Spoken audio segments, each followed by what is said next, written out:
Góðan daginn. Í dag haldinn 53. fundur sveitarstjórnar Múlaþings í fundasal sveitarstjórnar að Lyngósi 12 á Egilsstöðum. Í dag miðvikudagurinn 11. desember 2024 og hefst fundur klukkan 1 og ég ætla að setja fundinn. Fyrir fundinum í dag eru 25 mál og við ætlum að byrja á máli nr. 1 sem fjárhagsáætlun Múlaþings 2025-2028. Fyrir liggur fjárhagsáætlun 2025 ásamt 3 ára áætlun til síðari umræðu í sveitarstjórn. Ég ætla að bjóða Birni Ingimarssyni sveitarstjóra að taka til máls. Forseti og gott fundar fólk. Ég ætla bara að fara yfir svona helstu niðurstöðu tölur en þær eru sem hér segir. Rekstrartekjur sveitarfélagsins árinu 2025 nema 11.173 milljónum króna samkvæmt samstæðu fyrir A- og B-hluta en þar að nema rekstrartekjur A-hluta 9.497 milljónum króna. Rekstrargjöld fyrir fjármagnsliði og afskriftir verða alls 9.337 milljónir króna í samstæðu fyrir A- og B-hluta. Þar af eru rekstrargjöld A-hluta áætluð 8.656 milljónir. Afskriftir ársins í A- og B-hluta nema 531 miljón og þar af 303 milljónir í A-hluta. Fjármagnsliðir verða neikvæðir 582 milljónir króna í samanteknum A- og B-hluta. Þar af 468 milljónir í A-hluta. Eftir fjármagnsliði, afskriftir skatta og óreglulega liði rekstrar afkoma ársins jákvæð 704 milljónir í samanteknum A- og B-hluta og afkoma A-hluta jákvæð 70 milljónir króna. Veltufé frá rekstri jákvætt 1.621 milljónir króna hjá samstæðu og þar af veltufé frá rekstri A-hluta jákvætt 732 milljónir króna. Fjárfestingar ársins 2025 nema nettó 1.638 milljónum króna hjá samstæðu og þar af 550 milljónum króna í A-hluta. Afborganir af lánum hjá samstæðu A- og B-hluta verða 883 milljónir á árinu 2025, þar af 620 milljónir í A-hluta. Heildarskuldir og skuldbindingar eru áætlaðar 14 milljarðar og 495 milljónir króna í árslok 2025 fyrir samstæðu og þar af nema heildarskuldir og skuldbindingar A-hluta 11 milljörðum og 72 milljónir króna. Skulda viðmið samstæðu verður 95% í árslok 2025 og 87% í A-hluta og rétt að vekja athygli á því að hámarksviðmið 150%, þannig að sveitarfélagið vel undir þeim mörkum. Fjárhagsáætlun 2025 til 2028 í heild sinni verður öðru leyti aðgengileg á heimasíðu Múlaþings. Ég ætla þó ekki að hafa þessi orð fleiri en málið þá opið til umræðu og afgreiðslu. Takk. Og ég opna mælendaskránið þessum lið. Berglind Harpa Svavarsdóttir, gjörðu svo vel.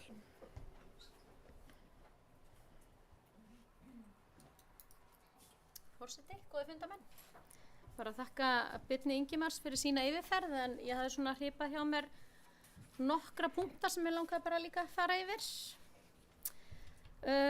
Fyrsta það varðandi eins og fjármagnsliðina eða verðbólguna líka, að hún náttúrulega áætluð lækkandi. Hún var náttúrulega fyrir þetta ár, var hún 5,7% og eins og í fjárhagsáætlunargerð hjá okkur, þá erum við náttúrulega bundin af því þeim verðbólgumarkmiðum sem að Seðlabanki Íslands setur fram og næstu ár verðbólgan áætluð lækkandi 25, áætluð 3,9% og svo snarlækkar hún í 2,7% 26 og 2,7% 27. Þetta skiptir okkur náttúrulega gríðarlegu máli lækkandi verðbólga og fagnaðarefni. Varðandi rekstra niðurstöðu samstöðuna, hann búið að fara yfir lykil tölur hér en bara til að draga fram að varðandi samstæðuna að fyrir árið 23 þá var reksturinn einungis jákvæður 1,8 milljón og áætlun í ár 900 milljónir, jákvætt 900 milljónir, þannig að þetta mikill viðsnúningur og árið 25 700 milljónir í jákvæð niðurstaða, þannig að þetta gríðarlegu viðsnúningur sem í rauninni að verði í rekstrinum. Varðandi rekstrar niðurstöðu A-hluta, þá auðvitað viðsnúningur þar líka, eins og við vitum að fyrir árið 2023 þá var rekstrartap upp á rúmar 500 milljónir en varandi 24 þá eru áætlaðar rúmar 200 milljónir í rekstrarhagnað. Útkomuspáin er jákvæð upp á 233 milljónir. Hins vegar þar inni uppkjöru skólaskrifstofu sem hefur þar góð áhrif á en samt árin þar á eftir þá það rekstrarhagnaður upp á 70 milljónir árlega. Þannig að það mikill viðsnúningur þar. Bara komin á nokkur önnur atriði eins og hækkun skatttekna núna á milli ára áætlað 6,2%. Fer þá úr 7,8 milljörðum tæpum í 8,2 og kom inn á eins og laun og launatengt gjöld hækka 7,4% á milli ára og það áfram 60% hlutfall af rekstrartekjum sveitarfélagsins sem fer beint í laun. Varðandi jöfnunarsjóðinn þá langar mig að koma inn á eins og framlög til sameiningar. Við höfum verið að fá mjög myndarleg framlög árlega núna og í ár fengum við 246 milljónir í sameiningaframlag en mun á næsta ári lækka í 88 milljónir og við munum fá í rauninni eitt ári viðbót 88 milljónir líka 26 en svo þetta sameiningar framlag búið. Fólksfjölgun, það hefur orðið 2% aukning á milli ára í Múlaþingi og koma inn á EBITDA framleiðina að hún hækkandi. Ef ég tek A-hlutan fyrst þá það árið 23 var hún 5,5% sem náttúrulega lágt en 24 fer hún í 7,4% áætluð og ár frá ári hækkandi 25 8,9%. Varðandi samstæðuna það einnig jákvæðari niðurstaða 23 var 14,5% og áætluð 16,1% og svo hækkandi árlega. Mér langar að koma aðeins inn á stofnframlög til leiguíbúðaverkefna. Þar borgum við sveitarfélagi 12% af byggingakostnaði og kemur 18% frá ríki. En þetta afar góð aðferðafræði sem við höfum verið að styðja við. Nú risi í Fellabæ 10 íbúðir þar sem við borguðum 12% af stofnkostnaði og fáum þarna 10 íbúðir sem eru til leigu fyrir eigna og tekjulægri einstaklinga og svo hefur við líka farið verið með stofnframlag á Seyðisfirði og víðar eitthvað starf og annan starf sem ég ekki alveg með. En allavega það sem kemur núna eins og fyrir undir þessu lið árið 2025 þá það 88 milljónir sem við borgum í stofnframlag vegna 17 íbúða. Við höfum tekið það skref að setja eina íbúð í sölu sem við erum með í rauninni í félagslega kerfinu. Þá þetta yfirleitt gamlar íbúðir sem eru svolítið úr sér gengnar með miklu viðhaldi þannig að það gott að selja eina íbúð og fá þá í rauninni hátt í 17 íbúðir í staðinn fyrir 1,5 íbúð. Þannig að við höfum tekið þess aðferðafræði að vera að selja einstaka íbúð sem eru ekki alveg ekki alveg nógu góðar í dag en fáum þarna fullt af nýjum íbúðum. En allan varandi þessa 88 milljónir þá þetta 17 íbúðir. Það Brák sem framkvæmdar aðili og í varandi 25 þá það Bláagerði 4, það eru íbúðir, 4 íbúðir og svo það Selbrúnin aftur, Selbrún 5 og þar rísa 10 íbúðir og Markaland 10 og Djúpavogi þar áætlaðar 3 íbúðir. Þannig að þetta allavega mjög góð aðferðafræði. Þarna fáum við öflugt framboð af þessum íbúðum fyrir tekju og eignaminni einstaklinga og þurfum ekki að sinna viðhaldi en þannig að þetta eitthvað sem við erum bara mjög hrifin af hjá sveitarfélaginu að þessar aðferðafræði. Varandi fjárfestingar, ég ætla ekki að fara yfir fjárfestingar en það liggja þarna undir og bara vekja athygli að það eru bara virkilega metnaðarfullar og bara mörg stór uppbyggingaverkefni framundan, 10 ára fjárfestingaráætlun og þar einnig þarfagreining sem að stýrir í rauninni þörfinni á, hvort sem séu þörf á fleiri leikskólaplásum eða grunnskóla eða annarri uppbyggingu inn á sveitarfélagsins. Þannig að þetta á hendi umhverfis- og framkvæmdaráðs að setja þessa áætlun niður, en hún mjög metnaðarfull en ég vildi allan bara koma svona inn á nokkur mál þessu tengt. Takk fyrir. Berglind Harpa Svavarsdóttir, sveitarstjórnarfulltrúi, hefur lokið máli sínu. Fleiri sem vilja taka til máls undir þessum lið? Þröstur Jónsson, gjörðu svo vel.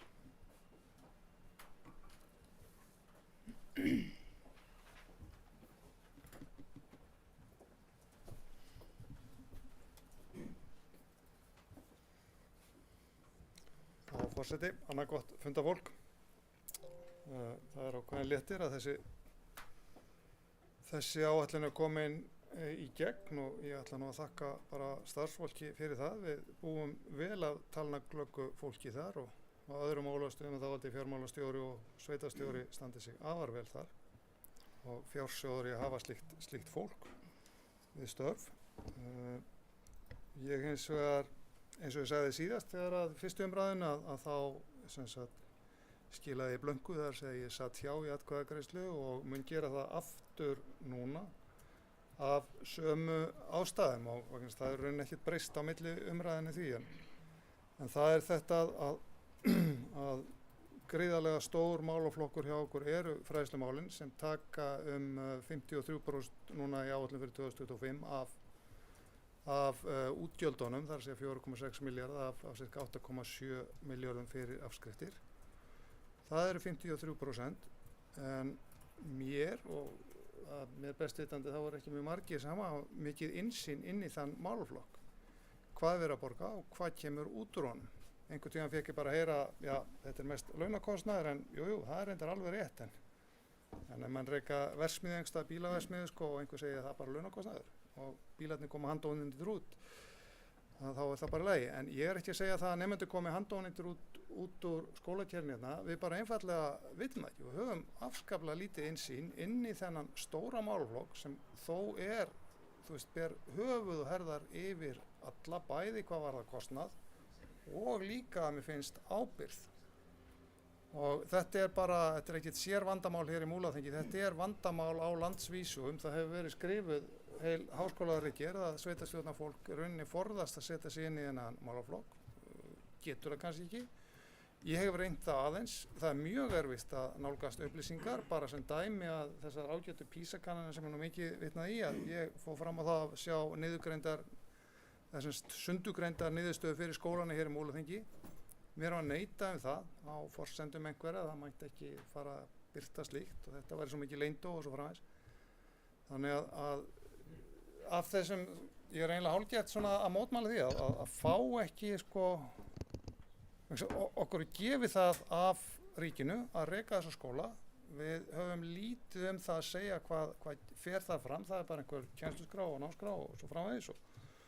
Þannig að þetta er alltaf skrítið finnst mér. Hitt er svona mál að auðvitað nýti ég líka í nokkra punta í fjárfestingaráætlun upp á 550 milljónir og leiður og nuta yfir þessu en það er þessi blessaði samningu sem var gerður við ríkið menningarhúsið og þessa bust sem á að byggja þarna fyrir fleiri 100 milljónir að það megi alveg bíða og við megum alveg draga lappirnar á meðan ríkið dregur hér lappirnar þó að það hafi ekki verið skrifað undir. Það voru vilirinn sterku sammenningu, vegaframkvæmdir og öxi og fjarðarhæðagang. Þannig að mér finnst það nú bara vel ílagt að vera að standa þannig við þetta alveg tipp-topp. En auðvitað þarf að gera þetta, það er að standa við gefna samninga en hvort tímapunkturinn sé réttur núna þegar byggingarkostnaður er í hæstu hæðum. En ég vildi bara koma þess að vegna þess að svo að menn skilja að ég mun sitja hjá og eftir. Takk. Sveitarstjórnarfulltrúi Þröstur Jónsson hefur lokið máli sínu. Fleiri sem vilja taka til máls undir þessum lið? Sveitarstjórnarfulltrúi Eyþór Stefánsson, gjörðu svo vel.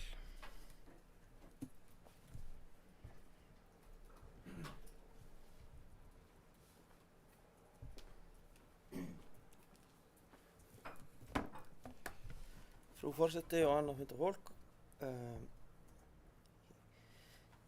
Svona í ljósi þess hvernig síðasti sveitarstjórnarfundur var hjá okkur sem var svona þyngri en þeir eru kannski venjulega, þá ætla ég nú að byrja að segja frá því að ástandi hjá okkur er ekki eins slæmt og það ber merki í Reykjavík þar sem að menn ræddu fjárhagsáætlun í 11 klukkustundir En mér ég ber ákveðna von í brjóst að við náum því kannski á 11 mínútum. Það er sennilega kannski rétt ríflega. En það náttúrulega til marks það að sko mér finnst allavega og ég ætla bara að hrósa okkur og kannski sérstaklega meiri hlutunum fyrir það að það hafa ekkert við orðin einar kúvendingar. Þetta byggir allt saman á svona sirkabát sama grunni sem að manni finnst að hafi verið markað bara við upphaf og stofnun þessa sveitafélags. Og fyrir vikið nú aðeins skemmtilegra að vera í sveitastjórn Múlaþings en ég held að sé að vera í mörgum öðrum sveitastjórnum. Þannig að ég ætla bara til marks að reyna að ná þessu 11 mínútum, þá ætla ég ekki að hafa þetta neitt lengra. Sveitarstjórnarfulltrúi Eyþór Stefánsson hefur lokið málsinu, sveitarstjórnarfulltrúi Einar Freyr Guðmundsson hefur óskað eftir að taka til máls, gjörðu svo vel. Virðulegi forseti, góðir fundarmenn, ég ætlaði nú bara að halda áfram á jákvæðu nótunum og byrja á, af því ég var nú ekki á síðasta fundi sveitarstjórnar, að hrósa starfsfólki sveitarfélagsins og nefndarmönnum í fagráðunum sem að hafa staðið í ströngu síðustu vikur og mánuði við að hnoða saman þessari fjárhagsáætlun. Og kannski einmitt bara að því að var nefndar áðan fjárfestingarnar, að bara vekja athygli á því að við erum að gera ótrúlega vel í því. Erum að samtals, það stundum bara að horta á A-hlutan og það jafnvel þó að horfum bara á hann, þá erum við þar með yfir 500 milljónir áætlaðar á næsta ári. En ef við tökum B-hluta með þá þetta samtals, ef ég skil þetta rétt, bara slagar í 2 milljarða sem mjög mikið. Þetta 1,6 milljarður held ég sem í samanteknum A og B-hluta í fjárfestingar. Og ég segi nú bara geri aðrir betur og ef þegar við sjáum fréttaflutningur og öðrum sveitarfélögum á svipaðri stærð þá berum við höfuð og herðar yfir þau sveitarfélög. Og til viðbótar þá erum við líka að ná árangri og það alltaf batna í rekstrinum hjá okkur. Þannig að ég held að framtíðin sé björt hér og ætla að láta það vera mín lokaorð hér. Takk. Einar Freyr Guðmundsson hefur lokið máli, sem fleiri sem vilja taka til máls undir þessum lið. Svo ekki, ég ætla að lesa upp tillöguna. Eftirfarandi tillaga liggur fyrir fundinum. Sveitarstjórn samþykki framlaga fjárhagsáætlun Múlaþings fyrir árið 2025 við seinni umræðu ásamt 3 ára áætlun 2026 til 2028. Fyrri umræðan fjárhagsáætlunina fór fram 13. nóvember síðastliðinn. Enginn hefur kveðið sér hljós og því ætla ég að taka tillöguna til afgreiðslu. Þeir sem samþykki þetta rétt upp hönd. Það samþykkt með 10 atkvæðum, einhver sem situr hjá, einn sem situr hjá. Og þá allir búin að gera grein fyrir atkvæði sínu. Við erum þá komin í lið nr. 2, gjaldskrár 2025. Fyrir líka tillögur að gjaldskrám fyrir árið 2025. Eftirfarandi tillaga liggur fyrir fundinum. Sveitarstjórn Múlaþings samþykkir eftirfarandi gjaldskrár fyrir árið 2025. Fyrirliggjandi gjaldskrá íþróttamiðstöðvan á Egilsstöðum, á Djúpavogi, á Seyðisfirði, Sundhalla Seyðisfjarðar, íþróttavalla og skíðasvæðisins í Stafdal. Gjaldskrá fyrir frístundamiðstöðun á Sólina og gjaldskrá fyrir stuðningsþjónustu í Múlaþingi samkvæmt lögum félagsþjónustu sveitarfélaga sem samþykktar voru á fundi fjölskylduráðs 3. desember 2024. Einnig samþykki sveitarstjórn fyrirliggjandi gjaldskrá þjónustumiðstöð í Múlaþingi sem samþykkt var á fundi umhverfis- og framkvæmdaráðs 2. desember 2024. Ég ætla að opna mælendaskrá undir þessum liðum einhver vill taka til máls. Ásrún Mjöll Stefánsdóttir, gjörðu svo vel.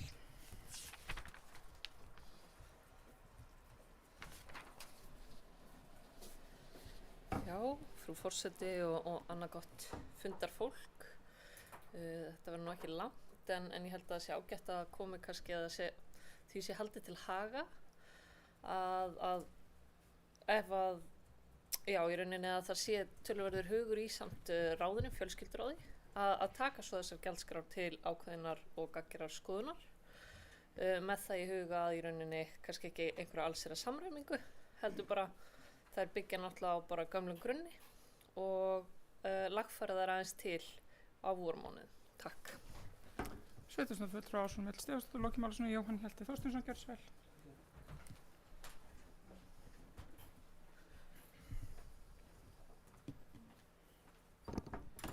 Forseti, fundarmenn. Þegar að gjaldskrár voru afgreiddar í fjölskylduráði þá satt ég hjá á þeirri forsendu að gjaldskrá íþróttamannvirki var einmitt ekki búið að samræma ennþá. Mér finnst nefnilega ansi súrt að núna 4 árum eftir samningu að við höfum ekki verið komin lengra í þessum efnum. Auðvitað hef ég fullan skilning á því að þjónusta er mismunandi milli staða, þannig að verð verða aldrei til sömu nákvæmlega, en það vantar mikið upp á að það sé verið að bjóða upp á sambærilega afsláttarkjör á milli staða og mér finnst að það sé mikilvægt að íbúum verði boðið upp á að geta farið á milli staða með einfaldan hátt með sínar áskriftir ef það svo ber undir, eins og til dæmis nemendur í menntaskólanum sem eru með kort hér á Egilsstöðum en búa á heimaðist og fara svo heim helgar, til dæmis á Seyðisfirði eða Djúpavog, þá finnst mér eðlilegt að þetta standi þeim til boða. Eins finnst mér vera einkennilegt hvernig búið að afsluta kjörum fyrir aldraða og börn sem búa ekki í sveitarfélaginu. Þetta eru hlutir sem þarf að laga og ég hlakka til að takast á við það í fjölskylduráði á vormánuðum. Við höfum sýnt það að við getum þetta alveg. Það til dæmis verið að afgreiða núna gjaldskrá vegna skíðasvæða í Oddsskarði og í Stafdal, vera að samræma þær, þannig að það alveg ljóst að fordæmin til staðar, við getum þetta og ég bara hlakka til að takast á þetta. Takk fyrir. Sveitarstjórnarfulltrúi Jóhann Hjalti Þorsteinsson og Loki Málsson og fleiri sem vilja taka til máls undir þessum lið.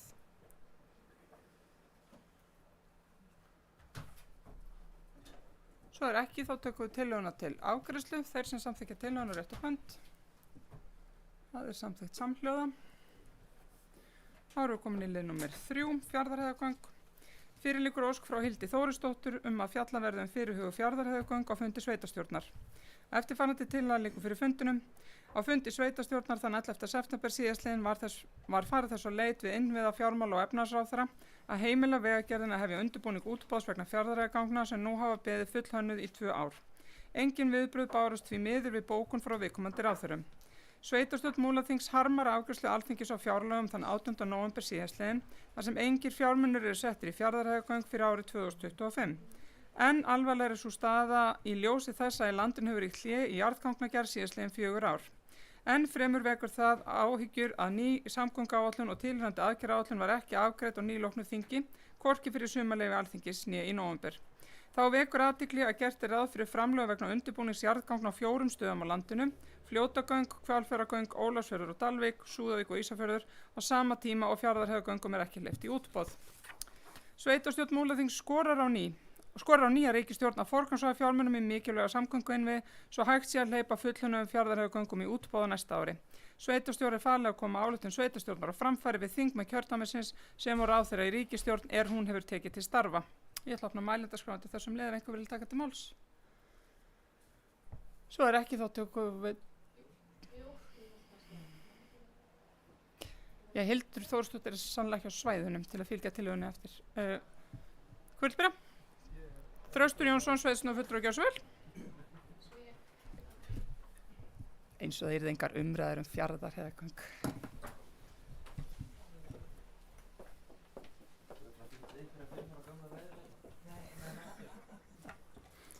Já, forseti annað gott funda fólk. Ég var næstu búin að fá hjartaslag, það hefur menn ætlaði ekki að ræða mála eins og mér. Þá varum menn búin að gefa stíla upp. En þetta mál var á dagskrá eins og kemur fram á sveitarstjórnarfundi niður á Seyðisfirði í september og þar féllu víða hjá mörgum stór og þung orð og ég lét falla þar þung orð líka í garð stjórnvalda. Ég ætla ekki að endurtaka sömu ræðuna aftur og þá en kannski fara aðeins á annan vinkil á þetta og það sko hvað þessi Fjarðarheiðargöng og af hverju stendur þetta svona rosalega í mönnum að fara í þetta? Er þetta svona svakalega dýrt? Er þetta einhver sem borgar sig alls ekki fyrir þjóðfélagið? Þannig að ég ef ég má aðeins hlaupa og ná í þetta.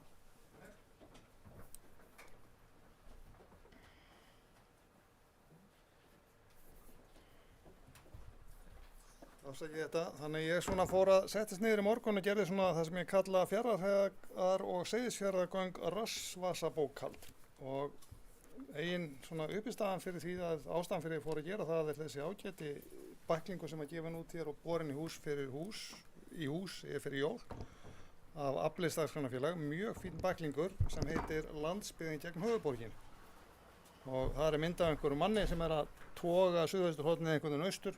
Mér finnst það alltaf rosalega líkt Byrni sveitarstjóra. Hann sé að rembast þarna en verður nú lítið ágengt. En hvað það að þar er ágætist tafla sem fer yfir hvað svo kallað Austurríki sem Austurland ef það gerist bara sjálfstætt.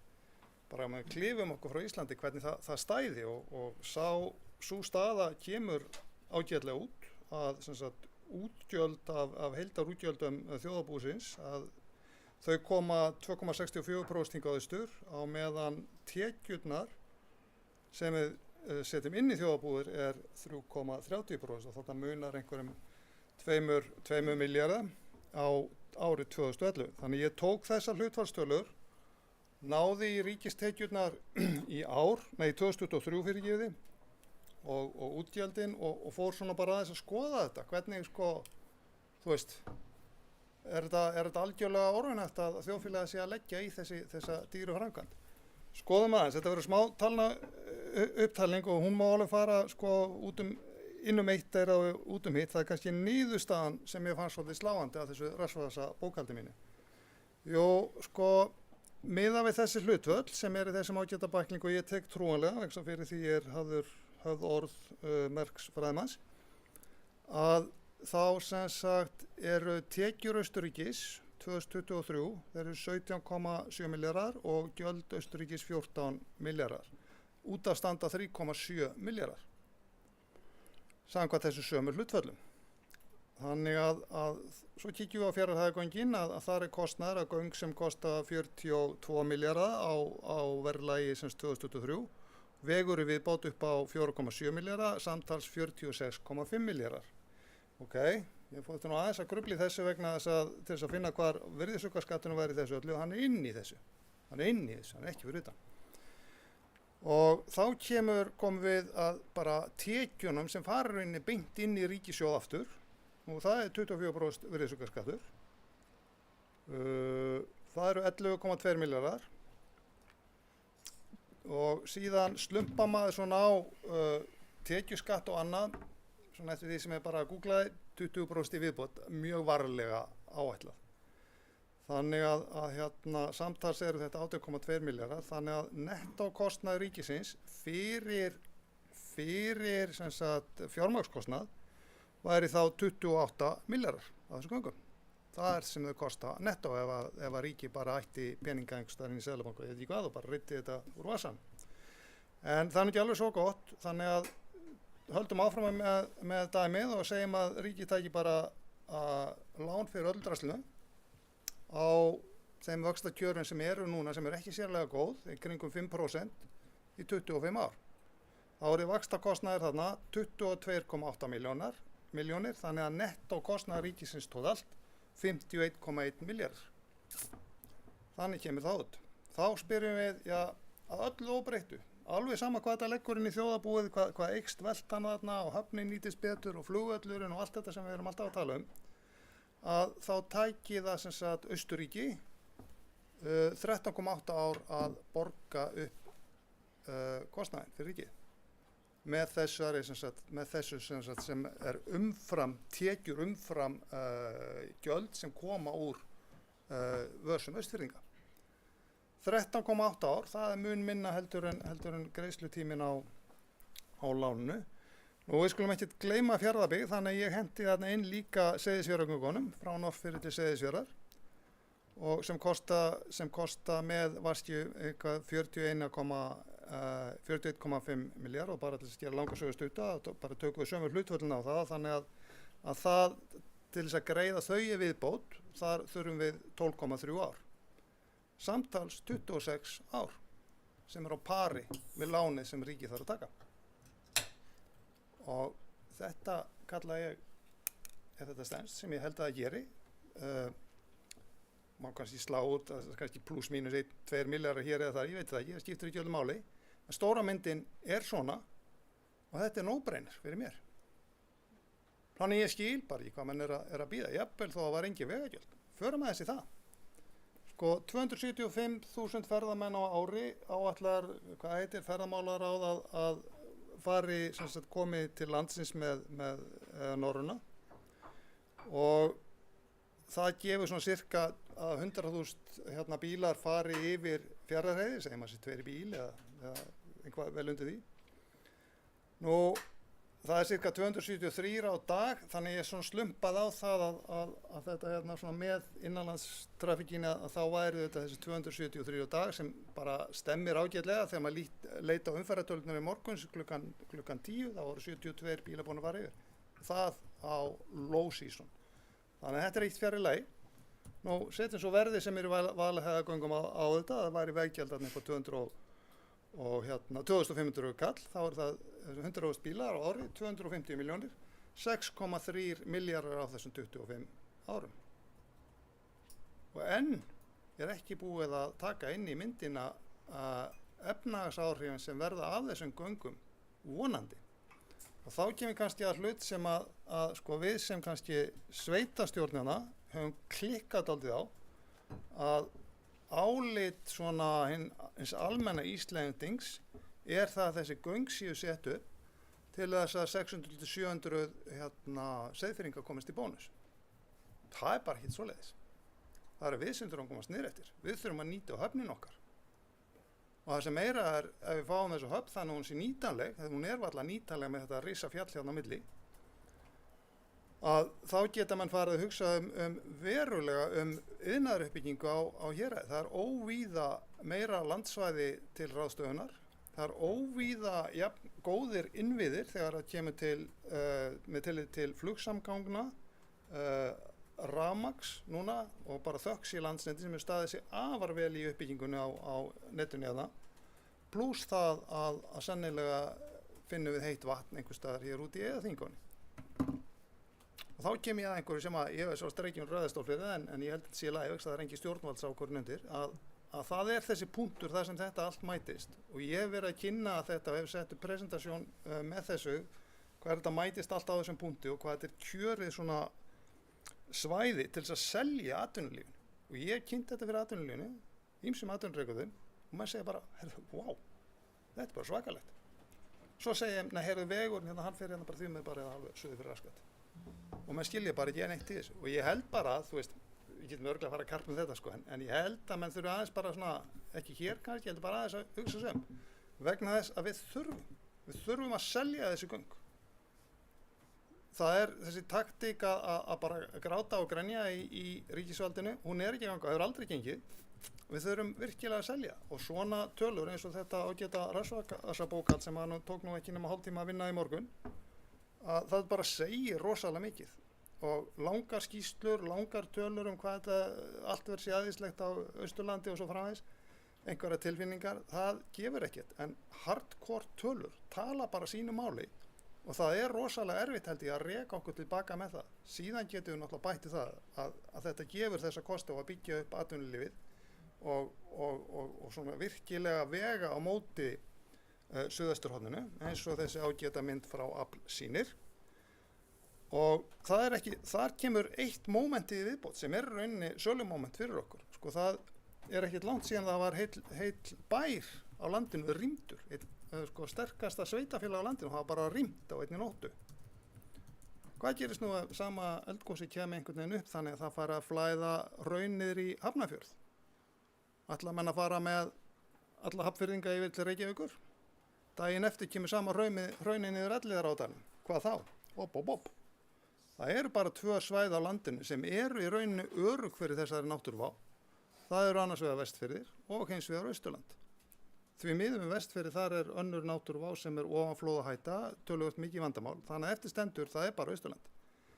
Og stjórnmálamenn hafa ekki þá framsýn til að sjá þetta hafa ekki það innsæði til að sjá að bara dæmi gengur upp á nokkura kúnsta, þá er illa komið fyrir íslensk stjórnvöld.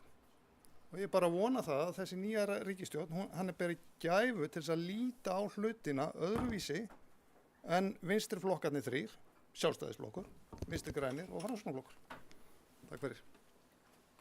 Sveitarstjórnarfulltrúi Þröstur Jónsson og lokið málsinu, sveitarstjórnarfulltrúi Berglind Harpa Svavarsdóttir óska eftir að taka til máls, gjörðu svo vel. Forseti, það eru fundamenn.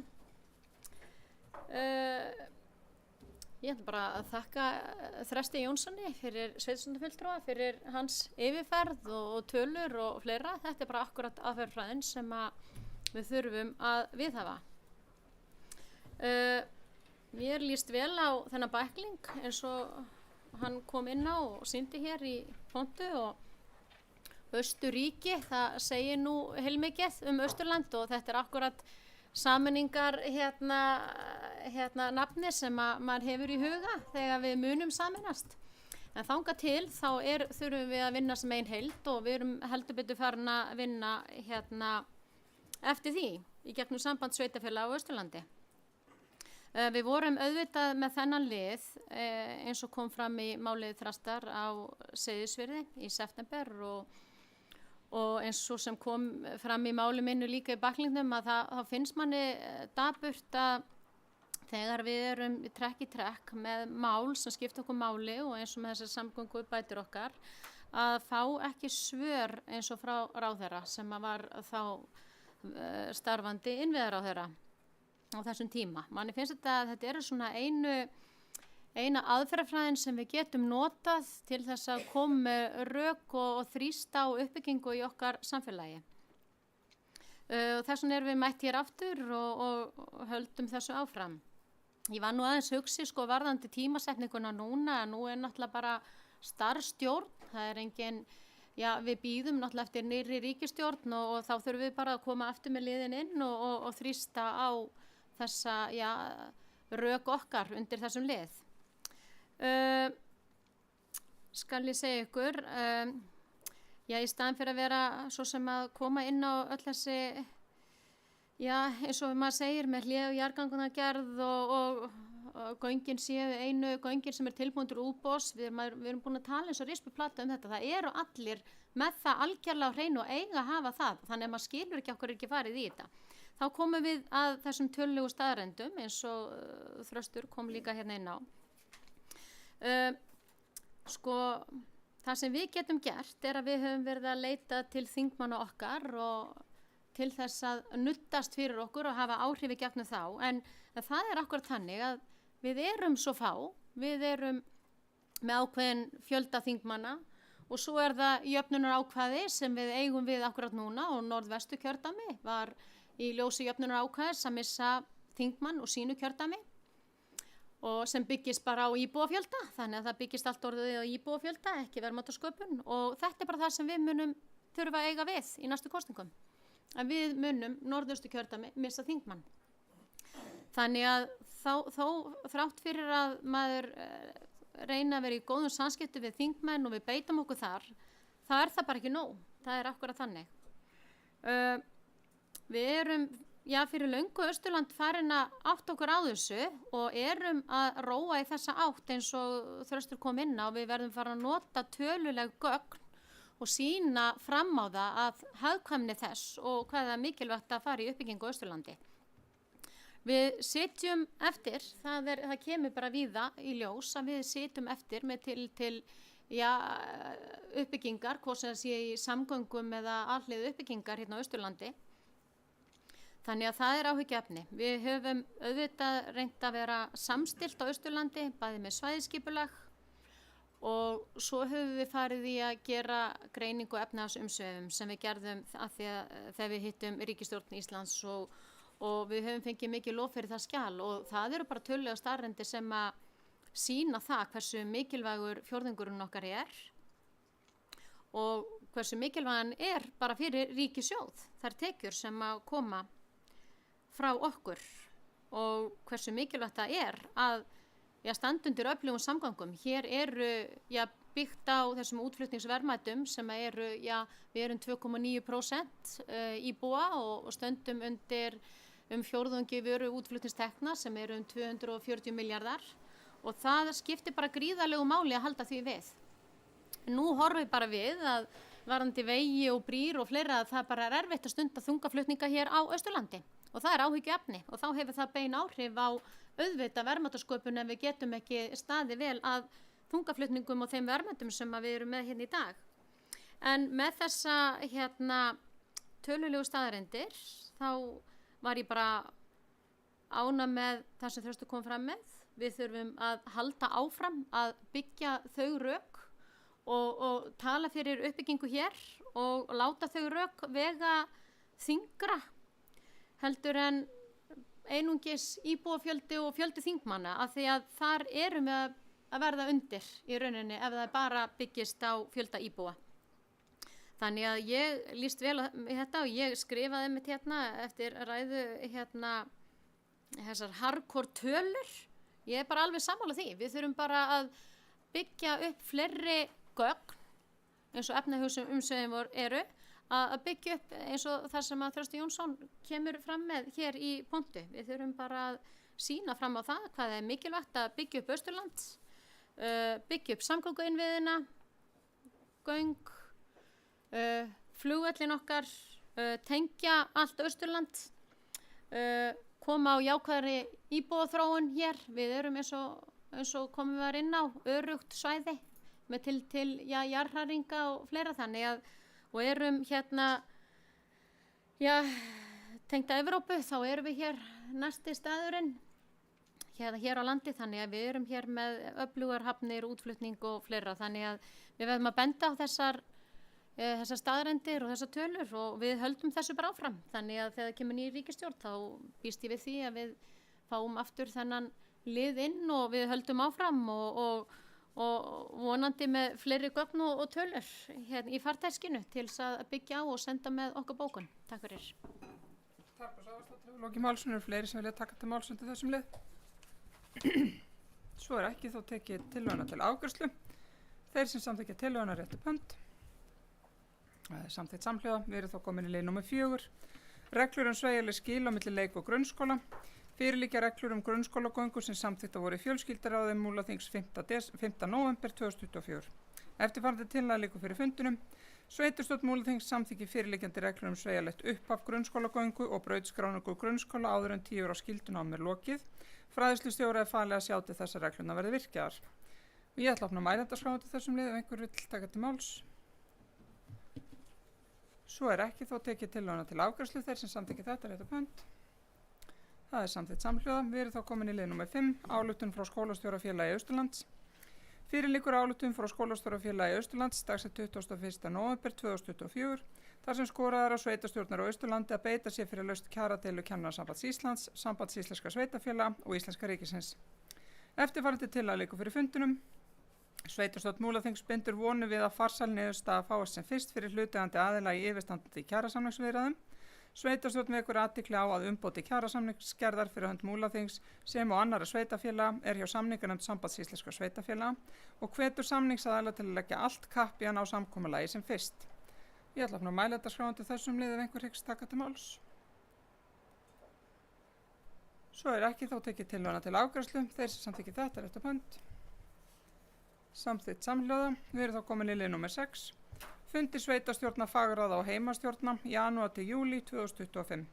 Fyrir liggur tillaga að fundadagatali sveitarstjórnar og fastanefnda Múlaþings janúar til júlí 2025. Eftirfarandi tillaga liggur fyrir fundinum. Sveitarstjórn Múlaþings samþykki fyrirliggjandi fundardagatal sveitarstjórnar og fastanefnda janúar til júlí 2025 og felur skrifstofustjóra að sjá til þess að það verði birt á heimasíðu sveitarfélagsins. Ég ætla að opna mælendaskrá undir þessum lið ef einhver hyggst taka til máls. Svo ekki, þá tökum við tillöguna bara til afgreiðslu. Þeir sem samþykki þetta réttu pönd. Það samþykkt með 10 atkvæðum, einhver sem situr hjá, 1 sem situr hjá.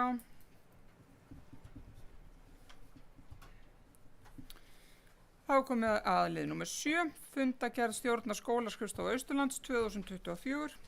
Fyrir liggur bókun frá fundi byggðarráðs dagsett 3. desember 2024 varðandi slít á skólaskrifstofu Austurlands. Eftirfarandi tillaga liggur fyrir fundinum að tillögu byggðarráðs samþykki sveitarstjórn Múlaþings slít á skólaskrifstofu Austurlands og að skuldir og eignir verði gerðar upp miðað við fjárhagslega stöðu 27. nóvember 2024 samkvæmt árshlutareikningi. Sveitarstjórn samþykki jafnframt fyrirliggjandi tillögu á skiptingu eigna A og B-deilda skólaskrifstofunar á milli aðildarsveitarfélagana sem á skiptingu minningarsjóðs Gunnlaugs Helgasonar. Ég ætla að opna mælendaskrá undir þessum lið þegar einhver hyggst taka til máls. Svo ekki, þá tökum við tillöguna til afgreiðslu. Þeir sem samþykja tillöguna réttu pönd. Samþykkt samhljóða. Við erum þá komin í lið nr. 8. Þjónustustefna í byggðum og byggðarlögum sveitarfélaga. Fyrir fundinum liggja til síðari umræðum tillögur að þjónustustefnu í byggðum Múlaþings á Borgarfirði eystra, Djúpavogi og Seyðisfirði byggja meðal annars á áherslum frá íbúafundum, heimastjórnum og fagráðum. Eftirfarandi tillaga liggur fyrir fundinum. Sveitarstjórn samþykkir með vísan til athugasemda frá fundi heimastjórnar Borgarfjarðar dagsett 5. desember 2024 að vísa fyrirliggjandi stefnum þjónustustig í byggðum Múlaþings á Borgarfirði eystra, Djúpavogi og Seyðisfirði til frekari umfjöllunar í umhverfis- og framkvæmdaráði. Stefnt að því að þjónustustefna verði tekið til síðari umræðu á fundi sveitarstjórnar 15. janúar 2025. Ég ætla að opna mælandaskráðandi þessum leiðir einhver hyggst taka til máls. Sveitarstjórnarfulltrúi Berglind Harpa Svavarsdóttir, gjörðu svo vel. Forseti, góði fundamenn. Bara taka aðeins til máls svona svo að fólk átti sig á því, kannski hvað umræðir. En Alþingi samþykkti nýtt átkvæði við sveitarstjórnarlög sem fjallar þjónustustefnu í byggðum og byggðarlögum sveitarfélags. Ákvæðið kveður meðal annars á að sveitarstjórn skuli móta stefnu fyrir komandi ár og næstu 3 ár þar á eftir það þjónustustig sem sveitarfélagi hyggst halda uppi í byggðum og byggðarlögum fjarri stærstu byggðakjörnum viðkomandi sveitarfélags. Þar kemur einnig fram að með fækkun sveitarfélaga kunni að myndast víðáttumikil sveitarfélög mögulega með fáum og stórum byggðakjörnum en viðkvæmari byggða á öðrum svæðum innan sveitarfélagana. Því mikilvægara en áður að stefna sveitarstjórnar varðandi þjónustustig á slíkum svæðum verði skýr og komi til sérstakrar umræðu. Það hefur nú ekki öll sveitarfélög stigið þetta skref en við erum búin að því og mér finnst við bara búin að gera það myndarlega og það hafa verið haldnir íbúafundir á Borgarfirði, Seyðisfirði og Djúpavogi og þar voru starfsmenn einnig í rauninni til upplýsingar þá þjónustu og ef að íbúum fannst eitthvað skorta og það voru bæði til svars og tóku saman athugasemdir frá íbúum. Þannig að þetta er búið að vinna vel og verður tekið upp árlega við fjárhagsáætlunargerð og unnin betur með hverju árinu.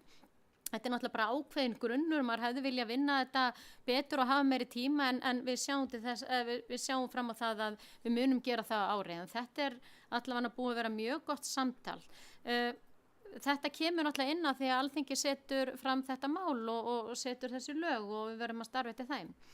En það sem var mér í huga, það var náttúrulega að við erum náttúrulega líka með stóran byggðakjarna að mér finnst bara að gera fyrst við erum komið með þessa aðferðafræði þá finnst mér náttúrulega sjálfsagt að við eigum líka samtal við íbúa stærsta byggðakjarnans eða líka bara Fljótsdalshéraði, það er líka dreifbýli mikið og hins vegar hefur heimastjórn Fljótsdalshéraðs fundað með íbúum einmitt á Fljótsdalshéraði og einmitt rætt mikið þjónustustig þannig að það hefur verið hakað við það en þetta er bara, eins og segi, bara gott skref og fagnaði því. Ég vildi bara rétt koma og skýra út af hverju væri verið að fara fram með þetta og hver grunnurinn væri þessu máli. Takk fyrir. Fleiri sem vilja taka til máls undir þessum leið sveitarstjórnarfulltrúi Þröstur Jónsson, gjörðu svo vel.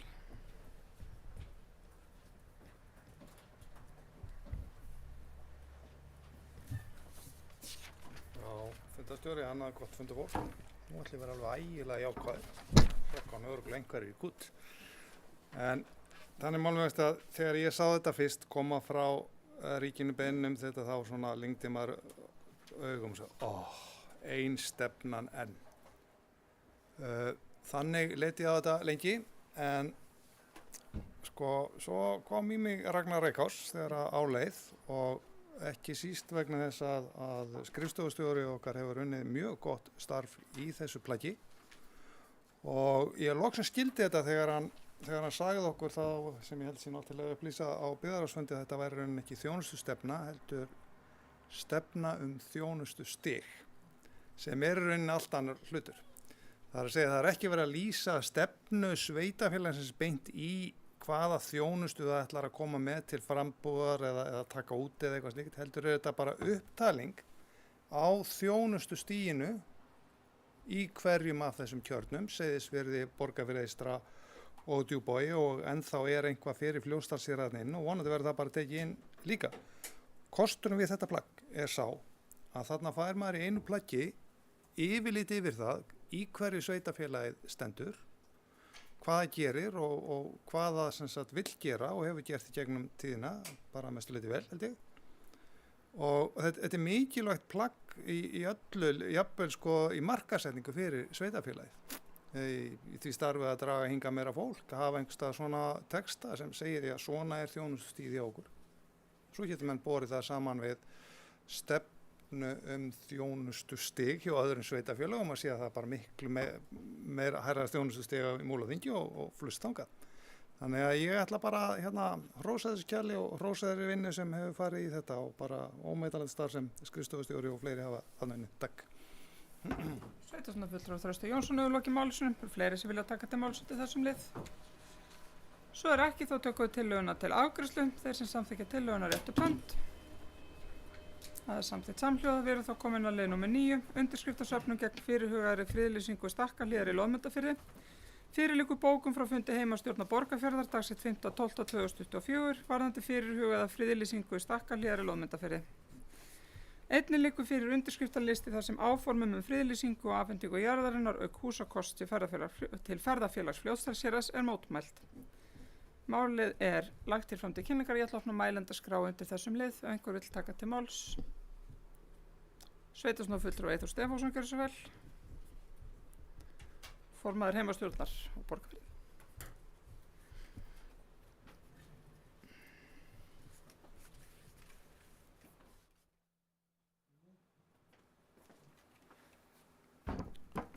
Frú forseti og annað funda fólk. Ég kem hérna upp svona kannski að viðleitni til þess að útskýra málið aðeins. Heyrt utan á mér en mér veit ekki alveg hvað sé í gangi. Sko það var náttúrulega þannig að í Loðmundarfirði er jörð sem heitir Stakkahlíð sem að átti að var verið að selja fyrir á síðasta kjörtímabili og ríkið ákveður að nýta sér forkaupsrétt og ganga inn í kauptilboðið þar. Það fyrir svona, já, burt sér frá því hvað mann kann að finnast það á hvaða grundvelli það var, þá var það gert með þeim formerkjum að þarna stæði til að friðlýsa þessa jörð og mögulega einhverjar aðra jörð sem ríkið á þarna á svæðinu.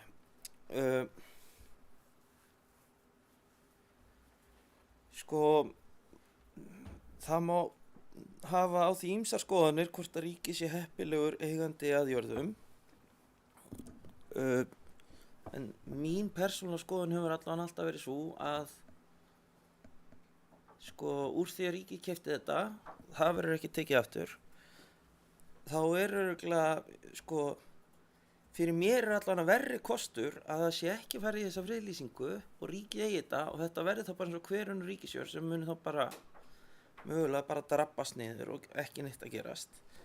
Meðan að ef þetta færi friðlýsingarferli þá er það ekki rétt sem að er í að þarna að í þessum undirskriftalista eða sem sagt nú er ég náttúrulega heyrt umræðina í tengslu við þennan undirskriftalista og það var meðal annars heyrði maður því gjarnan fleygt fram að það yrði bannað að skjóta refi þarna á svæðinu ef þetta yrði friðlýst.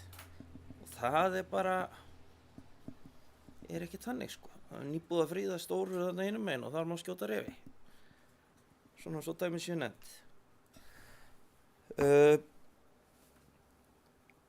Þannig að já og við erum nýbúin að halda fund á Borgarfirði þetta vegna þess að við vildum fara að vita bara hvað stæði til. Nú erum við bara í einhverju skúffu segi ég inn í umhverfisstofnun og erum ekki einu sinni, það er ekki einu sinni hægt að finna ef maður skoðar á vef umhverfisstofnunar friðlýsingar þá erum við ekki einu sinni bara þetta tiltekna mál ekki talið þar upp. Sko ég held nú týndi ég aðeins hvar ég var. Já, við heldum fund sem sagt málið til þess að reyna að komast að þessu. Já, það er sem sagt Langanesbyggð bað að ákveðið svæði hjá sér væri friðlýst þannig að Langanesbyggð er næst á dagskrá með friðlýsingu. Síðan kemur þetta. Þetta er það sem að Davíð hjá umhverfisstofnun sagði á þessum fundi. Og þarna var verið að reyna að gera tilraun til þess að kalla fram einhvers konar vilja íbúa og svona og kannski með það, ég skulum ekki segja markmið en skoða hvort það væri grundvöllur til þess að hvort við ættum að reyna að flýta þessu eitthvað, fara að berjast eitthvað fyrir þessu. Og af þeim sem skrifa nafnið sitt á þennan undirskriftalista þá voru 2 á þessum fundi sem að kynntu sér málið. Þannig að mér finnst bara í lagi að það sé sagt hér að og þess vegna líka bókuðum við eins og við gerðum. Við sjáum ekki ástæðu til þess að fara bara í algjöran baklás með þetta ferli sem þetta í. Þetta bara ríki sem orðið landeiganda jörð sem hefur áhuga á að friðlýsa jörðinni sinni innan gæsalappa. Eigum við sem náttúruverndarnefnd að fara beita okkur gegn því á þessu stigi málsins. Mér finnst það ekki alveg viðeigandi og það nú stundum látið liggja, eða stundum í að því að náttúruverndarnefndirnar séu ekki nógu virkar í Múlaþingi og hættu þá að fara að vakna til lífsins til þess að koma í veg fyrir einu friðlýsinguna sem er sem er ekki svona ákveðin, sem er bara hugmynd á þessu stigi málsins. En svo er áhugavert í þessari umræðu, menn nota sömu röksemdafærslunar fyrir því að friðlýsa og fyrir því að friðlýsa ekki. Það er nefnilega, kom fram á fundinum, það er svo gott ástand í Lómdafirði, það þarf enga breyta. Þess vegna þurfum við ekkert að friðlýsa. Meðan þeir sem vilja friðlýsa segja, það er svo gott ástand í Lómdafirði núna að við verðum að friðlýsa til þess að viðhalda því. Þetta er skrítið. Hvað sem kann að finnast svona almennt eignarhald ríkisins á jörðum og friðlýsingar yfir höfuð, þá finnst mér allavega ótímabært að skópla þessu af borðinu á þessu stigi málsins. En mér finnst hins vegar að þessi undirskriftalisti eigi bara að fara sem gagn inn í þá nefnd sem að fer síðan að huga þessu þegar þar að kemur. En svo ætluðum við líka hins vegar að þegar við höldum íbúafund sem við erum heimastjórn Borgarfjarðar, við erum að ráðgera það svona janúar, febrúar, eitthvað það liti, að þá ætlum við bara að hafa þetta á dagskrá þannig að það sé aðeins hægt að ræða þetta opinskátt þannig að menn hafa rétt á mismunandi skoðunum en menn hafa ekki rétt á mismunandi staðreyndum. Það er kannski vandamálið í þessu. Ég læt þetta duga. Sveitarstjórnarfulltrúi Eyþór Stefánsson að lokinni málinu. Fleiri sem vilja taka til máls út af þessu lið. Sveitarstjórnarfulltrúi Þröstur Jónsson, gjörðu svo vel.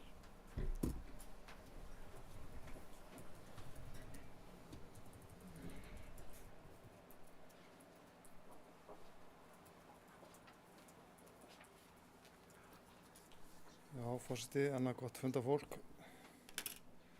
Þessi kaup ríkisins á Stakkahlíð í Lómdafirði hafa bara reist hjá mér mörg spurningamerki og ég skal alveg viðurkenna að ég er hálf argur yfir því vegna þess að þarna sýndu fólk, hópur manna sem vildi gera góða hluti í Lómdafirði. Áhuga á að kaupa það og var einnig búið að ganga frá þeim kaupsangefi skildi rétt þegar að ríki allt í einu stekkur inn í og nýti sér forkaupsrétt. Og ég bara spyr til hvers, ætlaði að halda á húsinu, ætlaði að gera eitthvað fínt þarna og svo framvegis. Það hefur ekki verið reynslan á ríkisjörðum sem að ríkið tekur yfir. Þetta virðist verða svona einhver olnbogabörn hjá þeim og húsakostur látin drabbast niður og allt drabbast niður. Það er svona frekar tilfinningi sem maður fær þegar maður svona fer yfir sviðið þessar ríkisjörðir, allan hér og héraði. Sveitarstjórnarfulltrúi Eyþór Stefánsson kom inn á það áðan að það væru fleiri ríkisjarðir í Lómdafirði. Ég kem eitthvað að fjöllum þar ef að það er rétt vegna þess að Úlfsstaðir eru einkaeign, Klippstaður er hann ekki einkaeign líka, leiðrétti mig að það er rangt. Nú Sævarendi er ekki ríkisjörð, það er vitt og hvað jörðin heitir þarna út með firðinum að sunnanverðu er ekki ríkisjörð. Þannig að ég veit ekki hvar þessi ríkisjörð nr. 2 og 3 eru í Lómdafirði. Og ég bara, þegar ég fór að lesa gögnin í gær að ég fór bara að velta fyrir mig að býta, friðlýsa. Og það var akkurat það sem Eyþór Stefánsson, sveitarstjórnarfulltrúi, sagði hérna, friðlýsa eða friðlýsa ekki. Til hvers? Til þess að mynda meira skrifaræð á vesinn eða þarf að gera eitthvað þarna. Það þarf að laga veginn eða eitthvað. Til hvers verða að friðlýsa þetta? Ég hef kannski átt að mæta á hana fund, það má vel vera, en svona bara í ljósið sem maður veit friðlýsingar, þá bara sé ég ekki tilganginn nema þann sem kemur fram í fundagögnum fann einhver stári. Ég fann ekki núna þegar ég ætla að fara að leita það og ég vonaði að ég fara með rétt mála. Það er sem sagt ferðafélag Fljótsdalshérað sem á raun að afhenda Stakkahlíð til umsjónar. þá friðlýsa Lóndafjörð, þar með tali Stakkalíð og afhenda Stakkalíð ferðafélagi Fljótsdalshérað til umsjónar. Ferðafélagi Fljótsdalshérað hefur gert marga góða hluti en þeir hafa ekki staðið sér sérlega vel í Loðmundarfirði hingað til. Þar nefnilega stein á dal, Hraundal, er brú sem þetta ágæta ferðafélag göngubrú sem reisti, sem ég held að sé ljótasta og mest áberandi brú, göngubrú á landinu, þó víða væri leitað. Akkur á ég að treysta ferðafélagi Fljótsdalshérað eitthvað sérstaklega til þess að taka við þessu. Ég bara sé þetta ekki, ég sé ekki bara alla lógikinni í þessu.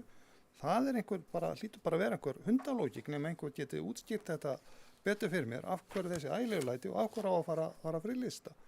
Þannig sem ég finnst bara landeigendur þarna sem hafa verið þarna til langstíma staðið sér vel. Það er verið að rækta lax þarna í ánni og það gengur vel og þarna er æðarvarp sem er mjög umhverfisvænt og gengur vel eða skil rétt. Þannig af hverju þarf ríkið alltaf að koma með puttana inn í það sem er friður og spekt og hlutirni bara eru í fína lagi. Ég eiginlega þoli ekki svona ríkisafskipti þar sem að þau alls ekki þurfa. Takk. Takk fyrir það. Þröstur Jónsson hefur lokið málsinu, Eyþór Stefánsson er óskað eftir að taka til máls og eftir honum Helgi Hlynur. Þú býða? Já, Helgi Hlynur Ásgeirsson ætlar að byrja, gjörðu svo vel.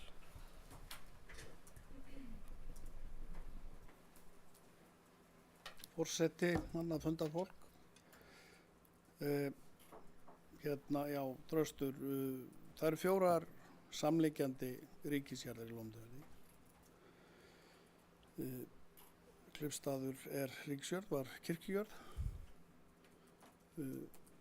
og hinum megin við hana, Sævarendi, er ríkisjörð.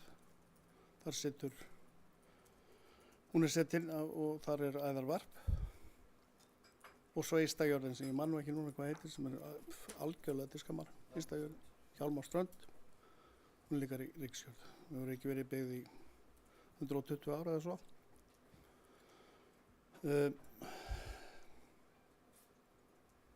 Ég ætla ekki djúpt ofan í þetta mál núna, sko. Þessi fundur sem var haldinn þarna var kynningafundur hugsanlega friðlýsingu. Hvaða friðlýsingu yrði hugsanlega farið í? Það eru 9 flokkar, friðlýsingaflokkar til á landinu. Allt frá friðlýsingu eins og Surtsey yfir í mjög vægar og litlar friðlýsingar. Sveitarfélagið Múlaþing styrkir landvörslu á Víknaslóðum mjög mikið. Já, ekki mjög mikið. Ég man ekki hvort það eru 2 milljónir á ári, eitthvað svoleiðis. Stendur alls ekki undir kostnaðinum öllum. Þetta er mikið ferðamannasvæði.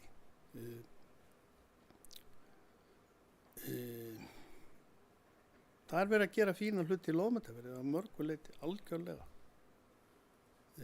2,5 innsta jörðin í Loðmundarfirði er í einkaeigu, sömu aðila, og þar er skilti á veginum, þar sem það er jarðið byrja. Engavegur, óviðkonan komandi beðnaður aðgangur. Það er ekki bannað umferð gangandi fólks, en vegurinn, hann er ekki, það er náttúrulega ekki vegur, það er bara slóði. Það kom aldrei fram á þessum kynningafundi heimastjórnar að, ekki hjá neinum aðila, að planið væri að ferðafélag Fljótsdalshéraðs tæki við rekstrinum, tæki við húsinu eða. Það hefur svo kom fram að ferðafélagið væri alveg til í að hjálpa til við það og aðilinn sem stendur fyrir undirskriftalistanum var ekki á fundinum. Það eru bara 2 aðilar sem skrifuðu undir þetta plagg sem voru á fundinum. Þannig að þetta eru svona sögusagnir af því hvað gerist og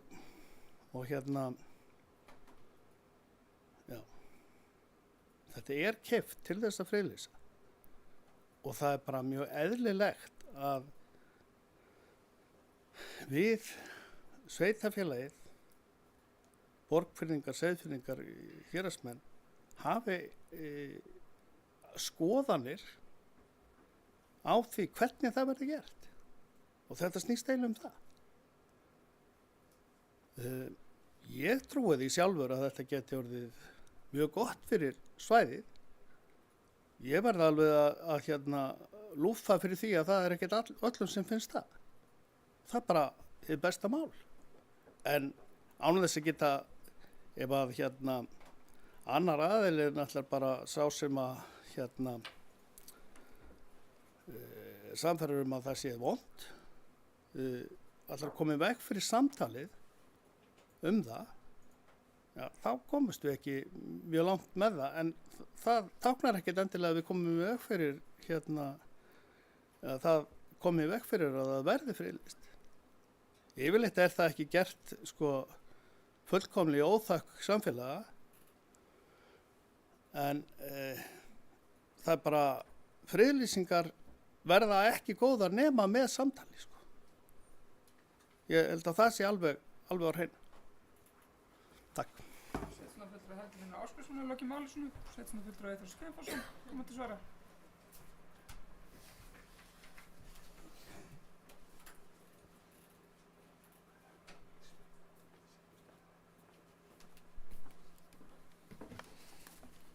Já, frú forseti og aðrir góðir fundarmenn.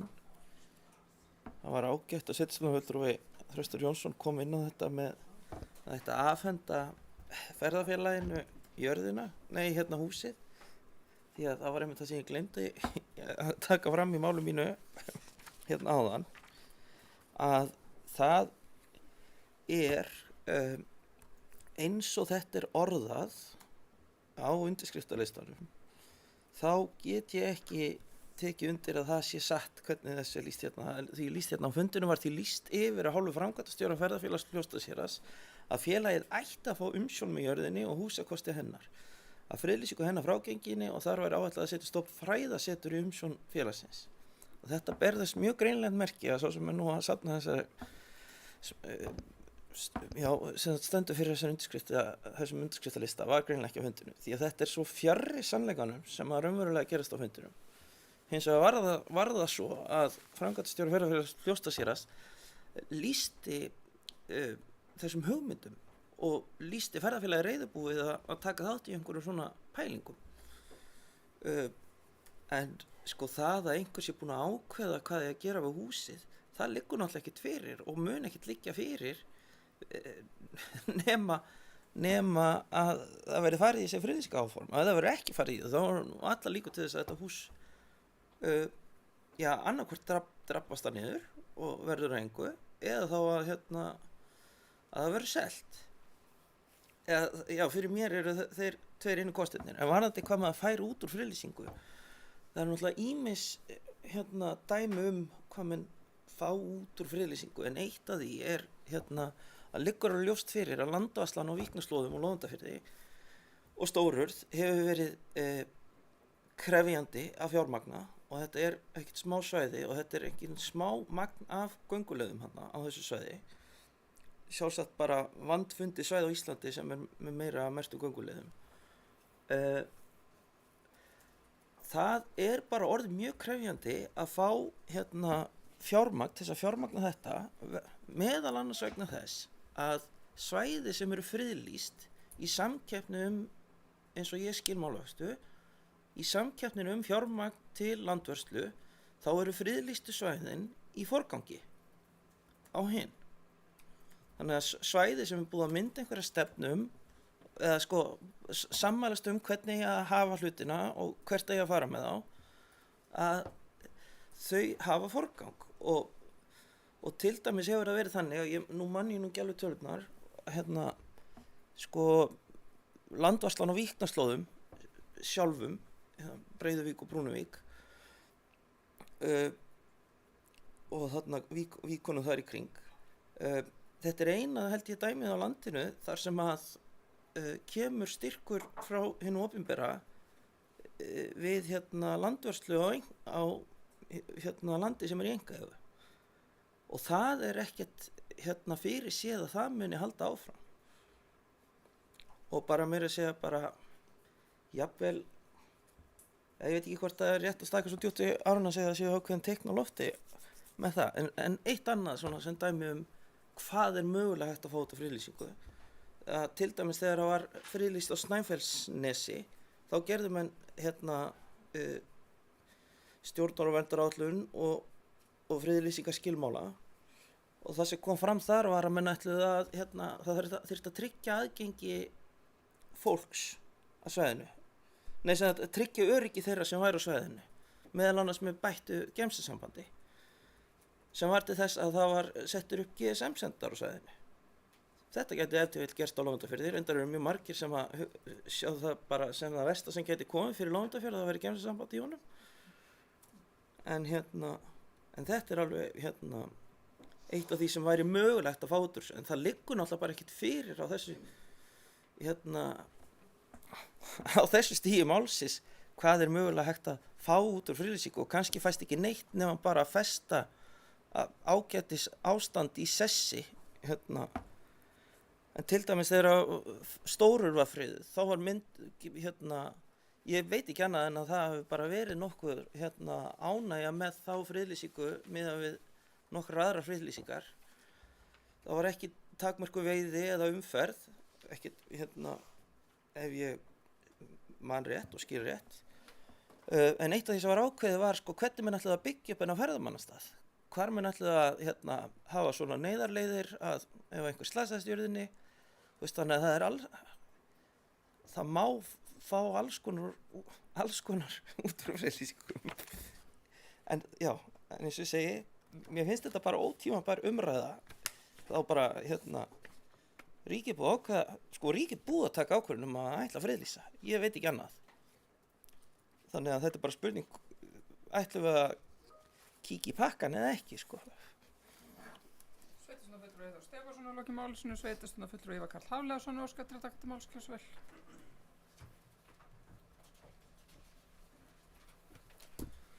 Fórstæðan funda fólk, eins og ég skildi þá kveikjan aðeins undirskrift annað þau ummæli sem féllu á þessu fundi frá honum Davíð Örvari Hansinni, starfsmaður Umhverfisstofnunar, það að menn myndi ekki fara í friðlýsingu gegn vilja íbúanna, hagsmuna íbúa og hagsmunaaðila. Og ég skil að það hefur verið kveikjan að þessu, því að ég sé nú bara svona þetta rennt hratt yfir þetta, þarna eru eigendur á mörgum jörðum í Lóndafirði, meðal annars eigendur á Seljamýri, sem nú bara helmingurinn af Hraundalnum, alltaf því, þannig að við varum þá að friðlýsa bara hluta af Hraundalnum, ef við myndum friðlýsa Stakkamýri, Stakkalíð.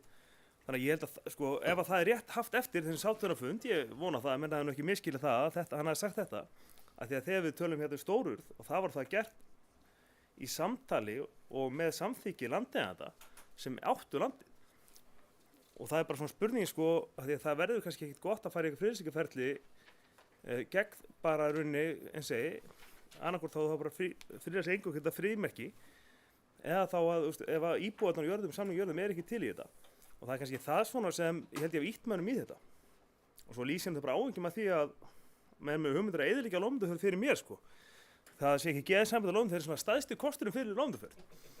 Og bara yndislegt að koma þangað. Og kom þangað einhver 2 skipti í sumar og þetta alveg yndislegt og það alveg rétt Eyþór að símasamband leysið þarna náttúrulega það sem gerir þennan stað svo skemmtilega En ég held að sé alveg kostur og galla við þetta. Þannig að ég hef áhyggjur af því ef að það að ég skildi að bara með þessum ummælum hefði menn ítt að staðis umhverfislista. Hvort það sem rétt eða röngu að menn sem ekki sáttir að fara þessa vegferð, að þá það samt þannig að þetta bara komið á þann stað að eins og staðin núna að meirihlutan af landeigendum í Lóndafirði ekki til í þetta. Það jörður sem einkaeigur. Og maður hefur svona áhyggjur því, það þá bara verk að vinna þá fyrir umhverfisstofnun og heimastjórn að menn ætla að snúa því. Sveitarstjórnarfulltrúi Ívar Karl Hafliðason á lokið málsinu, fleiri sem vilja taka til máls undir þessum lið. Svo ekki þá ætlar Þröstur Jónsson að stökkva hér inn á síðustu myndum, kjósvel.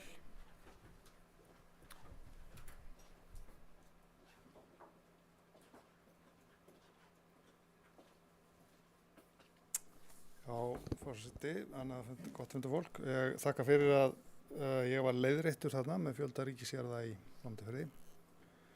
sannlega fara að slá hann gótu fyrir mér, vegna þess að ég átti nú að reynda að vita þetta allavega með Klifstað. En sko, mér bara kemur til huga sko, nú veit ég ekkert hvernig var staðið þessar undirskriftasöfnun, en svona ég skaut yfir þetta núna og stóð nú hvergi hvað þetta var margir nema að það fari fram í þetta er einhverjum 70 manns í byggðarlagi sem er hvað 140-50 manns. Það er hansi stór hluti, þannig að ég skil ekki frekar nýr á Seyðisfirði það sem menn söfnuðu undirskriftum út af öðru máli og er sumum mikill þyrnir í augum en flestir sjá það vandamála, það þarf að beygja sig undir meirihluta álitið. Þannig að ég er því mjög hissa ef að þessi sterku viðbrögð verði ekki tekið tillit til þess að það kemur að taka ákvörðun þessa friðlýsingu. Ég held að það hljóti að verða. Ég trúi því ekki að ríkisvaldið ætli að traðka á neinum í þeim efnum. Takk fyrir. Sveitarstjórnarfulltrúi Þorsteinn Jónsson hefur lokið máls sínu. Sveitarstjórnarfulltrúi Eyþór Stefánsson til að koma til svara.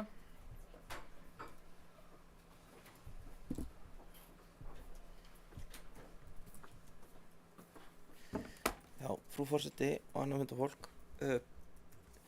Sko aðeins vegna þess sem að bæði sveitarstjórnarfulltrúi Ívar Karl og Þröstur Jónsson sögðu hérna. Sko fyrir mér er þetta ekki spurningin sko að snúa einhvern hérna á einhverja rétta skoðun innan gæsalappa sem að heimastjórn með þessu. Það er alls ekki þannig. Það eru að þeim sem skrifa listann eru 44 búsettir á Borgarfirði þarna sem eru tilteknir fyrst. Og það er stór hluti og sjálfsögðu verður þetta bara tekið inn til greina. En hins vegar finnst mér eðlilegra að sko staðreyndir málsins liggja aðeins fyrir. Já, betur, hvað þýðir þetta?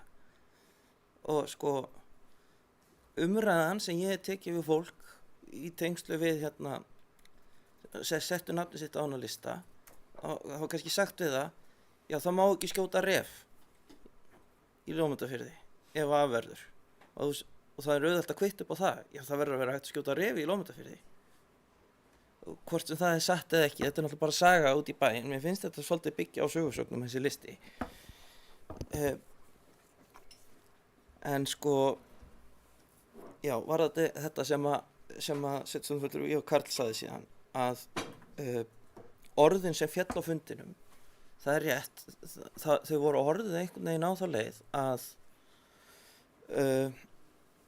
það yrði ekki eitt tíma á púðri í það að friðlýsa eitthvað í óþökk íbúa en sko eins og ég lagði skilningi því orð þegar þau féllu það þýddi ekki að það ætti ekki að byrja samtalið bara þegar samtalið leiðir í ljós að þarna er einhver ástættir steinar eða eitthvað sem er bara sem að íbúar get ekki fellt sig við að þá verður bara ekkert haldið lengur áfram og þessi friðlýsingarferli eru sko hérna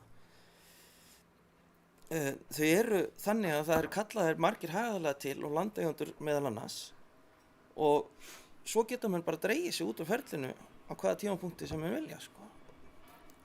En ríki sem landeigandi Loðmundarfirði bara samanber sko hérna nóttu bara Stóruröðsvæðið áfram sem dæmi sko það þó að nágrannajarðirnar vildu ekki láta friðlýsa sitt í kringu Stórurð kom ekki til veg fyrir að það var skoðandi að friðlýsa Stórurð. Læt að duga. Sveitarstjórnarfulltrúi Eyþór Stefánsson hefur lokið svörum sínum fleiri sem vilja taka til máls undir þessum lið. Svo er ekki þá málið lagt fram til kynningar við þá komin í lið númer 10, samráðsgátt sóknaráætlun Austurlands 2025-2029. Fyrir liggur tillaga sóknaráætlun Austurlands 2025-2029 sem komin er inn í samráðsgátt stjórnvalda og verður tekið til endanlegra afgreiðslu hjá stjórn SSA þann 13. desember næstkomandi. Þessi liður er lagður fram til kynningar en ég ætla að opna mælendaskoðun þessum leið og formaður SSA og sveitarstjórnarfulltrúi Berglind Harpa Svavarsdóttir ætlar að taka hér til máls. Gjörðu svo vel. Forseti, góðir fundarmenn. Já, ég verði að fá að koma aðeins hérna undir þessu lið og bara svona vekja aðeins aðdegla á þessu. Auðvitað er þetta bara lagt fram til kynningar og það getur hver og einn hérna farið í samráðsgátt og veitt umsögn sína við sóknaráætlun. En eins og hefur komið hérna fram að hún er sem sagt lögðin í samráðsgátt og hún gildir til 5 ára og þetta skjal er náttúrulega stefnumótandi áætlun fyrir Austurland, sem sagt stöðumat og framtíðarsýn og markmið og aðgerðir. Í rauninni plagg yfir það til að ná þeim markmiðum varðandi Austurland, að koma því á kortið. Sko við vinnslu þessa skjals, vinnan byrjaði á haustþingi SSA, þar sem að fulltrúar allra sveitafélaga á Austurlandi voru og svo hefur starfsfólk Austurbrúar fundað með öllum helstu markhópum á Austurlandi, og sé ungmenni eða eldra fólk, fyrirtæki og fleiri. En afurðin er bara mjög flott og gott skjal og já, með því markmiði að koma Austurlandi á kortið og við höfum tekið þetta fyrir í stjórn SSA og svo ég og framkvæmdastjóri sátum góðan fund líka með öllum ráðuneytum. Það voru aðilar frá öllum ráðuneytum sem voru á þeim fundi og starfsfólk Austurbrúar fór yfir sóknaráætlunina og það var mikil ánægja með þetta skjal. En alltaf til þess að taki gildi þá er þetta bara ferlið að þetta sé sett í samráðsgátt og umsögnir veittar af þeim sem að vilja og svo er þetta tekið fyrir á stjórnarfundi SSA og afgreitt þannig. Þannig að þetta er náttúrulega bara lagt fram til kynningar, bara svo fólk átti sig á því að þetta skref í gangi og auðvitað öllum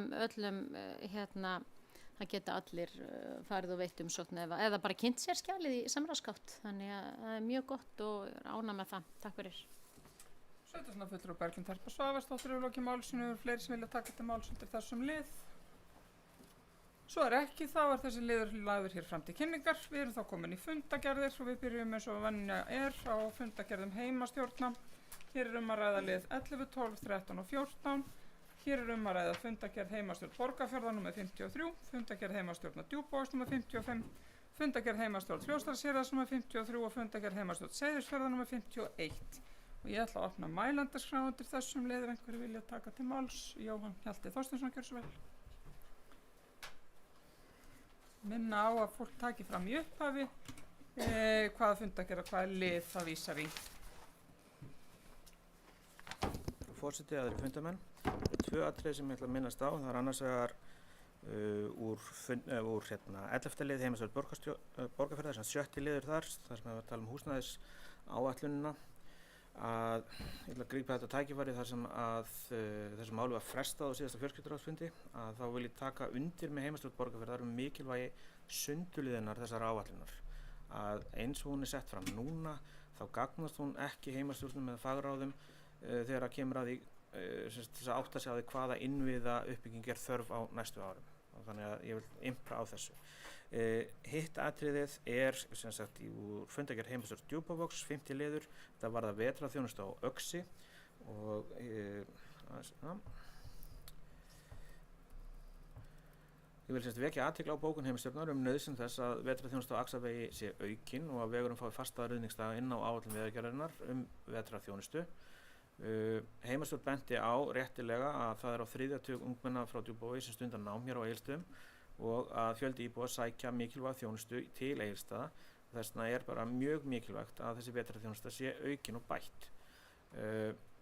Það má hafa alls konar orð það hvernig þetta myndi bæta öryggi í samgöngum hérna í fjórðungnum, því að hinn valkosturinn sem fólk hefur er að fara Suðurfjarðarveg sem er bara komin í það ástand að það er löngu orðið tímabært að endurnýja.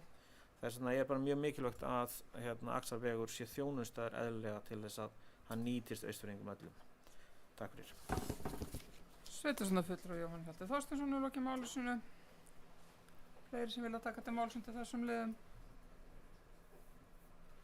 Svo er ekki, þá er þess að Eyþór Stefánsson, gjörðu svo vel.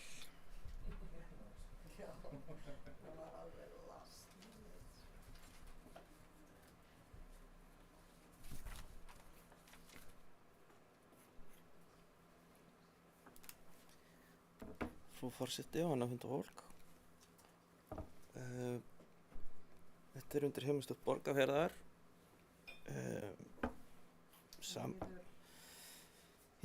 Líður Sam og Hjalti var með. Hvað það var? Með húsnæðisáætlunina. Þetta Sólveig Valdimarsdóttir kom á fundinn og þetta alveg rosalega vel og flott unnið, þessar húsnæðisáætlanir okkar, og bara góð vinna sem að starfsfólkið að skila þar. En hins vegar, ef ég skildi Sólveigu rétt á fundinum, þá það samt þannig að þegar verið að vinna þetta, þá þetta tekið saman í svona eitt svona samtöluskjal, eitthvað svona heilt yfir sveitarfélagið. En svo í loka útgáfunni, þegar allt liggur fyrir, þá kemur þetta sem sagt sundurgreinanlegt, en þetta eitthvað rosalega handavinna og pikk sem þarf að gera, og þess vegna lá það ekki fyrir þegar við fáum þetta á þessum tímapunkti. En ég eiginlega að segja að þetta stendur til bóta ef ég skil Sólveigu rétt. Hins vegar rosalega óheppilegt, sérstaklega þegar verið að vísa þessu til heimastjórnina, að þetta liggi ekki fyrir sundurgreinanlegt á þeim tímapunkti, því að það væntanlega verið að biðla til heimastjórnina að skoða þetta með gleraugum síns nærsvæðis. Þannig að svona í mín eyru hljómar þetta bara að þau eru aðeins að breyta aðferðafræðinu og svona ákvaða tímapunkti. Þetta sundurgreinanlegt líki fyrir. Þetta bara að koma því á framfæri. Sveitarstjórnarfulltrúi Eyþór Stefánsson hefur lokið máli sínu. Fleiri sem vilja taka til máls undir þessum liðum? Svo ekki, þá ger ég aðra tilraun til að loka þeim. Þeir eru hér lagðir fram til kenningar. Við erum þá komin í fundagerðið byggðarráðs Múlaþings. Við erum í lið 15, 16 og 17. Hér er að ræða fundagerðið byggðarráðs Múlaþings nr. 134, 135 og 136. Og ég ætla að opna mælendaskrá undir þessum lið ef einhverju vilja taka til máls. Svo ekki, þær eru þá lagðar hér fram til kenningar. Við erum þá komin í fundagerðir umhverfis- og framkvæmdaráðs. Þetta liður 18, 19 og 20. Hér er að ræða fundagerðir umhverfis- og framkvæmdaráðs Múlaþings nr. 133, 134 og 135. Ég ætla að opna mælendaskrá undir þessum liðum ef einhver hyggst taka til máls. Svo ekki, þær eru þá lagðar hér fram til kynningar. Við erum þá komin í fundagerðir fjölskylduráðs Múlaþings nr. 117, 118 og 119. Hér er að ræða lið 21, 22 og 23. Ég ætla að opna mælendaskrá undir þessum liðum ef einhverju vilja taka til máls.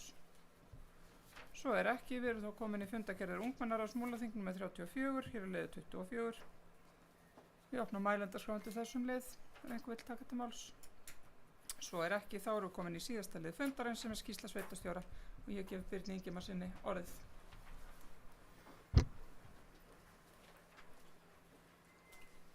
Já, forseti og gott fundarfólk.